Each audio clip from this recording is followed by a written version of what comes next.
I made 35,000 posts over 40 months and grew a 7.8 million person audience. And 3 weeks ago, I made 6 big shifts in my content.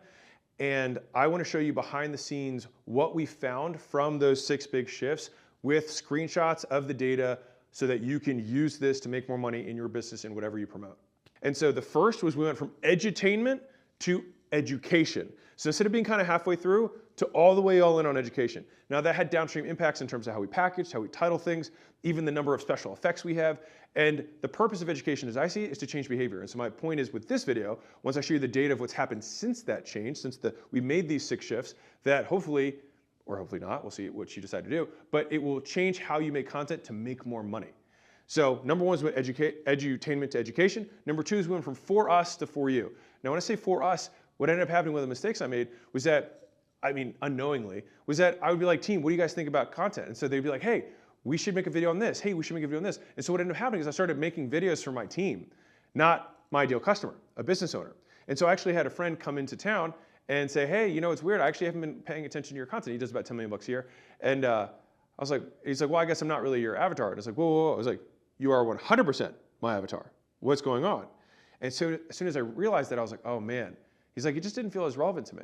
And so I was making stuff for my team rather than my avatar. And so if you are somebody who makes content, something to be mindful of is your team might not be the type of people you're trying to make content for. So just something interesting for me. So it went from for us, our team, to for you, the viewer, for business owners. Number 3, we went from wide to narrow. So fitness, relationships, et cetera, those are wider topics. More people are in a relationship, more people eat food, more people are trying to lose weight, compared to only 9% of people are business owners. And so we went much narrower on the topic of like, I'm just talking about business, because that's what I love talking about too, as a side note. And so it turns out business owners like it more when I talk about business, and I like it more as a business owner. So everybody wins, at least for me. Number 4 is we went from views to revenue. Now this is key. So when you just have views as a metric, then you kind of do chase wider because it was the only real metric we were tracking. And we didn't really have anything better at the time, and since we focused on. Since then, we've transitioned to ad revenue, and here's why. Ad revenue takes into account views, but it has a second metric that's paired with it, which is RPMs, which is revenue per 1,000 eyeballs. So if YouTube pays lots of money for the eyeball, then it means they're more valuable. And if they're more valuable to the advertiser, they're more valuable to me. And so my idea here is that I want to make sure that we're showing our videos to the right people, or rather that the right people are watching. Now, once we can control for that and we keep our RPMs, or the amount the advertisers are willing to pay for these eyeballs, high, then we get as many views as we can. And as a total pro tip for business stuff in general, paired KPIs works exceptionally well. So if you're in customer success, you want the speed of resolution, but you also want a quality metric. If you had a company that did cleaning, it'd be the same thing. Is you'd pair reviews from customers with the number of cleans per day. And so you like to have both edges so that you can control for both sides. And you should do that with any department you can. Now, so I said number 4 was views to ad revenue as our primary metric that we were optimizing for. So we no longer cared, oh, this one had a lot of views. We don't care about that. It's just, do we have as many views with the right people? Number 5 is we went from emphasizing shorts to emphasizing longs. We saw that longs got the best people, and the whole thesis around shorts creates longs viewers, we actually haven't seen any evidence that supports that. People who watch shorts want more shorts, people who want longs want more longs, which doesn't necessarily mean that people from a different platform don't watch you on shorts on TikTok, and then they're a long form YouTube watcher, and then watch your stuff on YouTube that long. But usually, people who watch long form stuff on YouTube, watch long form stuff on YouTube. People who watch shorts form on YouTube, watch short form. Some people watch both, but most of the time people kind of have consumption preferences, and they're not gonna change their preferences for you. They just might watch you in a different place where that consumption preference is what you make. And so we found that, and we found that the longs are the things that actually drove the most applications for acquisition.com, and the most book sales, and the most opt-ins. So that's what we're making more of. And number 6 was assuming more versus assuming nothing. Meaning, I made videos like the Alex Hormozi diet. I made the Alex Hormozi vlog, the Hormozis, things like that. Those assume that somebody who doesn't know me will want to care what whoever the hell Alex Hormozi is, which I don't think is that reasonable. Like, I don't think they would want that, because who cares about this random dude? And so it's assuming nothing. Now that has changes in terms of what we're making. So there's no assumptions. So for example, like we own acquisition.com, we have portfolio businesses. I introduce myself because if you don't know who I am, this might be the first video you see of me. And so if I stopped doing that for a while, because I kind of went into this mindset that everyone knew. Now, obviously that's dumb.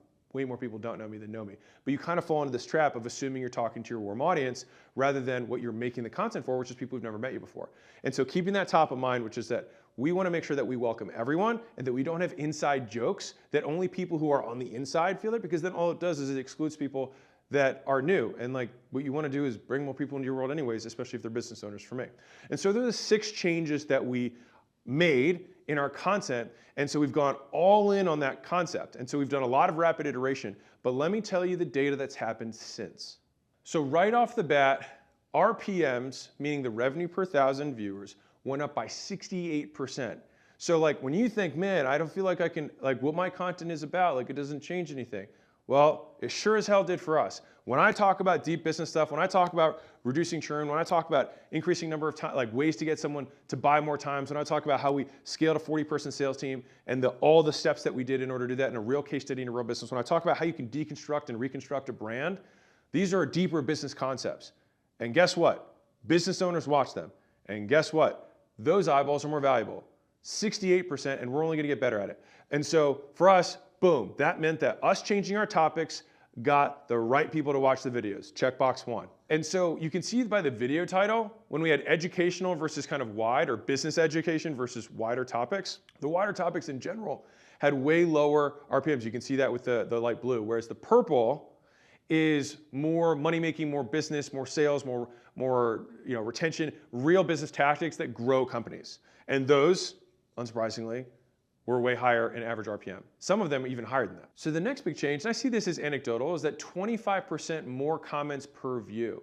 And so I see that as an engagement metric, that we had way more people saying, wow, this is good, or this is great, or I missed this style of content. That's actually a really common thing. And I will say this is my decrement. I should have seen that more business owners were telling us in the comments what they wanted. And honestly, I just wasn't listening.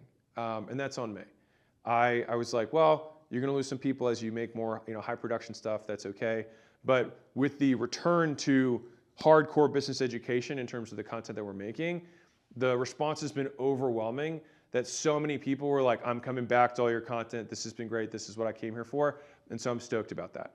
And so we got 25% more people who are doing that. We have more shares, negligible, and slightly fewer likes, which again, whatever. But for me, I would rate comments and shares as higher. And so overall, we had higher engagement from these videos, even though they were narrower topics, which to me is more good for fewer people than a little bit of good for a lot of people, which is where I want to be in terms of what I want to serve or who I want to serve. So the next big change is that despite, and this is a key point, despite having fewer absolute views per long form video, we're actually getting more long form views overall across the channel. So we're up almost 30%, 29.56%, than our 6 weeks average before that from these deeper educational videos. Now, realistically, that's a function of one main thing, in my opinion. That's because the education stuff actually requires far less post editing. And I can make more education stuff because this is what I do every day. And so we can actually create more content, which I'm stoked about. And I think, hopefully business owners are too. And so we actually get more overall views with the right people because we don't have nearly as much hi-fi post-production whiz-bangs, which is what most of my audience who was trying to learn stuff rather than be entertained was happy about. All right, this next one is very surprising, to me at least. So our subscriber conversion increased by 24.6%. And so that means that we've actually, even though, again, we had slightly lower absolute views, more long form views, that we actually increased the absolute number of subscribers per week since doing this. So I was very comfortable with all of these metrics tanking. I honestly expected that because I was like, all right, well, we're gonna have way fewer views, but it's gonna be the right people. But because 25% more people who watch subscribe, even though we get fewer views, our actual subscriber growth has grown, which is crazy in an absolute metric way. So this was an unexpected outcome for me and has just reinforced that this was the right decision for the audience that I want, which is business owners. The next thing is okay, well, if you're getting fewer views, how is that gonna translate to opt-ins? Because I'm a business owner, that's what I care about. I care about people who are trying to become portfolio companies, come to a workshop, whatever. And so it turns out that we have 26% more opt-ins per week since making this change. And so this is both incredibly surprising and also incredibly duh. And I say this because saying, hey, I'm gonna make business owner stuff to get more business owners, duh.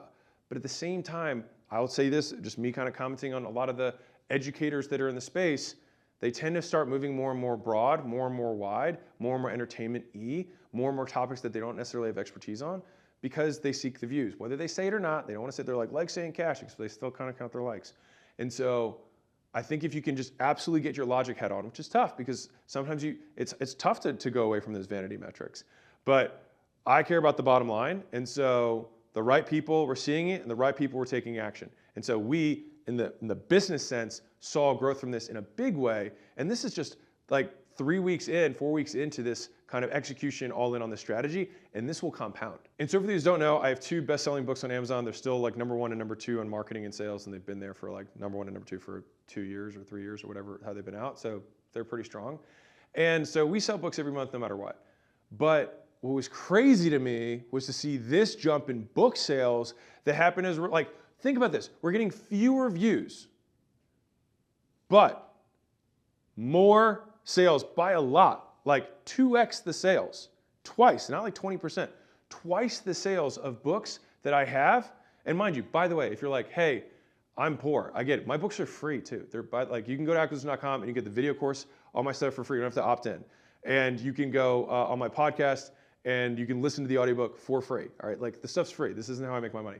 But it's a really good leading indicator for me of the quality of traffic. Now, if you want to get a physical copy, yes, there's printing costs and there's shipping costs, so yeah, you pay some bucks. But if you're dead broke poor, you can use the free stuff. The point is that this attracted the right people who want, because if I make a fitness meals video, guess what those people don't care about? Getting leads and making offers. Kind of sounds obvious when you think about it. When I make a, hey, this is how I work with Layla, my wife, maybe you get somebody who's like, what about the married entrepreneurs? It's like, well, only 9% of people are business owners. And then of that 9%, how many of them are married to their partner? Percentage to percentage. Versus just talking about business stuff, business people want to get more leads, make more offers, make more money. And so that's what my books are about. And so lo and behold, more of those people bought. Now, I want to be super clear. I want to show these two keynotes here. So there are some keynotes that will be both deep and wide. And as a content creator slash business owner slash investor slash husband slash human being, anyway, boy big, sometimes you hit it out of the park and you actually get both. So my highest revenue per view video also happens to be my most viewed video. And so it doesn't necessarily mean that if you have a lot of views, the RPMs are low. No, not at all. You can get a video that applies to all business owners and it will get a lot of views and the CPMs or the RPMs will be high. The branding video is the same thing. That's very recent. It's new and it continues to climb up. And both of these are very conceptual business concepts that all business owners can benefit from. And so if I talk about leverage, almost all businesses need to understand strategy and leverage. It's a huge amount of value to business owners. Understanding brand, tremendous value to any business. Now, on the other hand, you can also make, and we call these keynotes, but like longer form, either whiteboard presentations or like a presentation that I put a lot of time into. Some of them are going to be deeper and less wide, and that's okay. Like if I talk about scaling a 40-person sales team, if you have an e-commerce store, doesn't affect you. But leverage and brand would affect you whether you had the 40-person sales team or the e-commerce company or a software company or an app or whatever. And so again, the scaling 40-person sales team, still super valuable, but it's just going to be only valuable to 1/3 of the business owner audience that I might be able to, who might want to watch this. Same thing with the video I made about 10xing your business overnight by using mega influencers. Basically showing how to get a Mr. Beast, a Logan Paul, a Rock to partner with, a Conor McGregor, a Huda Beauty, a Taylor Swift to partner with to 10x your business. Now, if you're a business like a local business, the likelihood that they're going to partner with you is really low. Right? And so it doesn't really make sense for that particular business. Now you could use that on a micro scale, but it might just not have as much transference. If you have an e-commerce brand that's national, might make a ton of sense. But again, it's going to have a subsegment of already a 9% slice of the population that it would be deeply valuable to though.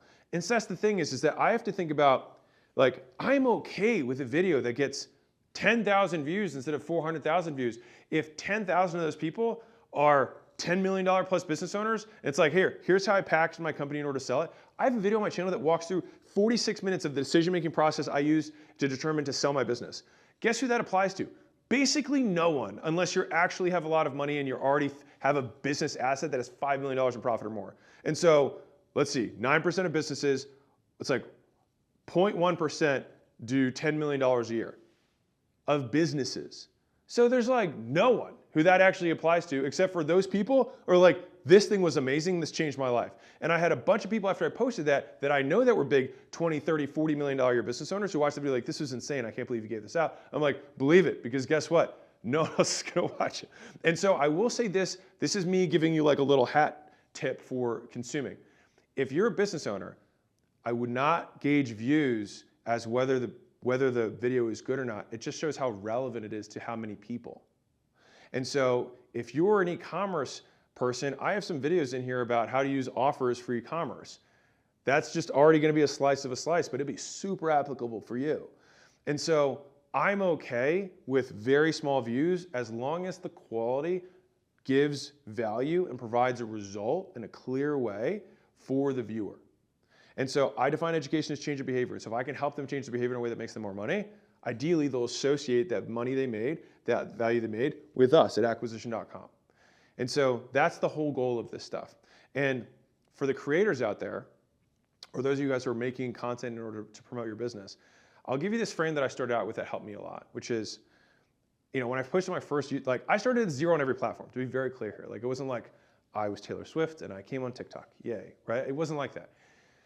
When I started on YouTube, I had no subscribers. And the first videos I posted got like 100 views, right? But I thought to myself, I was like, man, if I would probably go across town to speak to a 100-person audience for lunch, and I'd have no problem with that. And so the idea that I had 100 people, I was like, that's not bad.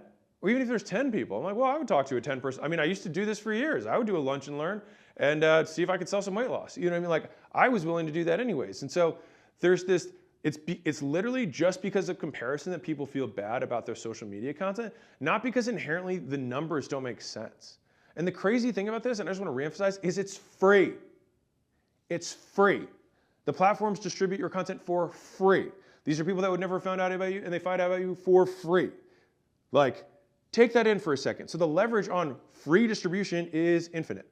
And so if you get 1,000 people over a month who see your thing, it's 1,000 people. It's not nothing.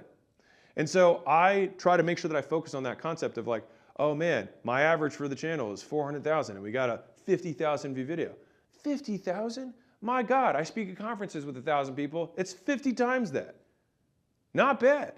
And those people, I got to have a really, really curated experience, increase the value per second, absolutely crush as much value as I possibly could in that time period. And so I'll make one last note on the deep versus wide content, is that I get so many DMs and like Slack messages even from our portfolio company founders who are like, dude, that last video was so sick. And I hadn't had that in a minute for probably the 6 months where we went a little bit wider with our content. And it became so reinforcing for me, even though like, what's the number of people? I don't know, 50 people maybe messaged me being like, dude, that new your new content style, or going back, like the new old content of more whiteboard, more deep business tactics, like it's so great, my team's watching it again. That like fills me up, because that's why I made this stuff to begin with, was the stuff that I didn't have when I was coming up that I wish someone had taught me. And then I had to just find out through trial and error. And so that's why we make this stuff. But the views weren't high. But for me, like, I'm here for business owners. And I already know there's only 9% of people are business owners. And that's okay. I'm here for you guys. All right, so here's what we're doing next with this data. All right, so we had our hypothesis, we looked at the 35,000 posts, we made these 6 big shifts, and by and large, we have crushed the hypothesis. So I'm actually like, I was telling my team yesterday, I was like, we're kind of lucky that this worked out the first time, because like I'm not really used to things working out the first time. More like realistically like, hey, we made this change, and then like 4 of the 6 stats are bad and 2 of them are good. And so we're like, all right, well, these ones are good, so let's try and keep this stuff the same, and then we got to tweak all these other things. Our view to subscriber ratio is higher, our absolute subscribers are higher, our opt-ins are higher, our book sales are higher, applications are higher. And it's about stuff I like making. So I'm like, I'm thrilled to tears, I'm stoked. And I get to make this stuff about, like, we can do more content because I don't have to put as much post into it for you guys. So like, you guys said it's more distracting to have the whiz bangs and the effects, and we're like, cool. I'm happy to just talk business. So this is what we're doing now. So one big belief we have is volume negates luck. That's in the sales team locker room, same thing in the media team, is that we will create more. And we would just basically have constraints on where, like the direction of what we're creating, but we will keep making as much as we can in different ways to find out what works even better than our first whack at it. The second thing is don't get the same scar twice. We're super happy to make mistakes. I mean, it's funny, I almost mean that. Like, it's totally fine making mistakes because like, they're not mistakes, they're just lessons. What we don't want is to get the same scar twice. And so if we find out or we know that I have to introduce myself, then I better keep introducing myself. If we know that hi-fi production doesn't do as well with business owners, then I better not do that, right? Unless there's a conclusion that we find that's wrong about that. But for now, like we're not gonna make the same mistake twice. And so I'm happy to make all the mistakes there are in a very narrow field, that's what makes an expert, but I just don't wanna make it twice. A third one, this is super tactical, is that slides versus just me heavily prepping for a presentation hasn't made as much of a difference. So I tried to approximate this by like my best videos that were most views and most business centric in terms of CPMs was me presenting at a conference. So I have a stage in my headquarters. And so I was like, all right, I'm gonna present on my stage, but it was not to an empty room, it was to my team. But like a lot of comments were like, is this guy pretending to be on stage? And so if you did see that, that's why it was, that's why the room was kind of empty. But I was trying to approximate as much of that style of video. So that gives you maybe a little bit of insight. I was like, okay, well, what can I control? I can do a stage, we can do the lighting, we can have the seats, I can have slides. These are all things that I'm used to doing. Now it worked to a degree, but we got the same performance from me just talking to a camera like this and going over the slides without the stage, or me just doing whiteboard of walking through the concepts or the tactics to grow or solve a problem. Number 4, show what only you can show and say what only you can say. And so I have a few marketing isms that I have never heard anywhere else that are like very real for me. One is state the facts and tell the truth. It's always that way. Because then you never get in trouble, you never have to worry about anything, you don't have to worry about claims, you just state the facts and tell the truth. Which also means that you have to go collect data so you can state the truth. And so a second one underneath of that is say what only we can say and show what only we can show. It's demonstration, right? And so if obviously I have accomplishments that I can say, hey, I know what I'm talking about, but there's also labor.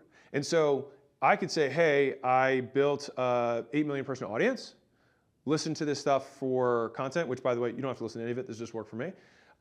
Or I could say I made 35,000 posts, independent of the outcome. And so what I want to do is do more work than anyone else will do so that I can show what no one else can show and say what no one else can say. And so if you're starting out or you're at a different part in your journey, considering like, okay, well, I can't outcome anyone yet because I'm early, but you can outwork people. And so I can just say like, I made 35,000 posts, what I learned. I'm gonna compress a lot of time for you. That's valuable, no matter who you are. And number 5 is still doing wide shorts. So this is interesting. So we thought about this and we decided that for shorts, we're willing to go a little bit wider. And I'll tell you why. So I run ads and Layla runs ads using our face. And I actually see the main ROI from shorts as top of funnel brand awareness. And when I say brand awareness, I really just mean like facial recognition. People will see my face and remember that they got some sort of value from it. And in a short, it's more difficult to get into really deep business concepts, which is what I'm, not to say it's impossible, and maybe I just need to up my skills, which is totally fine. But we're still maintaining a certain percentage of shorts that I would consider to be more like, a little bit wider, because I tend to like business philosophy too, and I don't want to stop. It's like, what are the things I like talking about? I like philosophy. I like wide business concepts. I like personal development shit and sort of in terms of like productivity, which is kind of a wider topic. But I'm not going to stop doing that because I do like making that stuff. And so I'll probably keep having shorts around that because the ROI is actually not from shorts turning into book sales or shorts turning into opt-ins. It's actually the shorts getting retargeted later with an ad that does go to something, but they're going to be more likely to recognize me and then take the next step in whatever the funnel is. Whether we're saying, hey, if you're starting a business, go check out Skool, which by the way, again, wide. If someone's trying to start a business, then it makes sense for it to be a little bit wider for people who are trying to get into it. And so then the Skool ads can hit those people and it makes sense for them to use Skool, right? If it's a business owner, I still think that from a business perspective, we have a lot of business content in terms of our shorts, but I want to just address this in case you see it so you're not confused about it. I still will have some wide content in short form because of the reason I just said. And so those are the kind of like the next steps. And if you guys find these kind of updates valuable with the metrics behind it, the TLDR of this whole video is that what we said worked. And if you're an educator, toss out the views, focus on your customer, make stuff for them, because likes ain't cash, views ain't cash, cash is cash. And so if you're trying to grow your business, make sure you're making the stuff for the people you actually want to make, not your ego.